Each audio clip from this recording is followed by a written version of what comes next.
আসসালামু আলাইকুম। আমরা এখন আছি হারানো মসজিদে। এই জায়গায় আপনারা দেখতে পাচ্ছেন, এই জায়গায় যত্ন করে রাখা হয়েছে এক ধরনের পাথর। যখন এই মসজিদটা মাটির তল থেকে ভেসে উঠেছে, আমরা যা শুনছি এই পাথরগুলো তার সাথে নাকি ভেসে উঠেছে। এখন আমরা দেখাবো মসজিদ পুরা জায়গাটা। এখন আপনারা দেখতে থাকুন।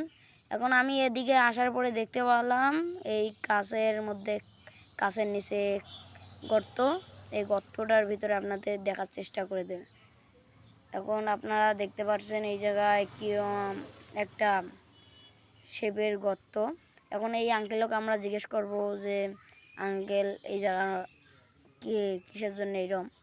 এখন আঙ্কেল বলল কি, আঙ্কেলও বলে নতুন এই জায়গায়, আজকে ঈদের দিন আমরা ঘুরতে ঘুরতে এই জায়গায় আসছি, আমার আন্টির বাড়ির পাশে।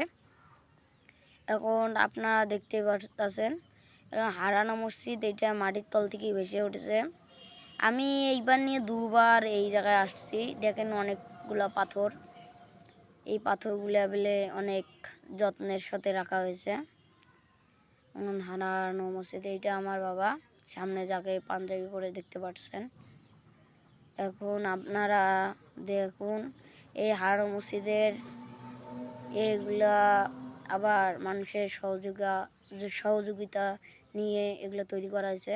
এখন হারানো মসজিদের বাইরে আপনারা দেখতে পাচ্ছেন এই যে কাজ দিয়ে করা, এই যে দেখুন ওইটা হারানো মসজিদটা এরকম করে কভার করা হয়েছে।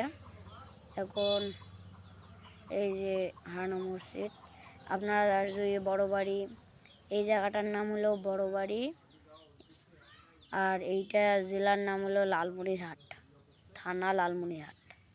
আপনারা এই যে দেখুন ওই জায়গায় গরু কাটতেছে, ওই জায়গার মধ্যে উজু করে মানুষ, ওই যে গরু কাটতেছে।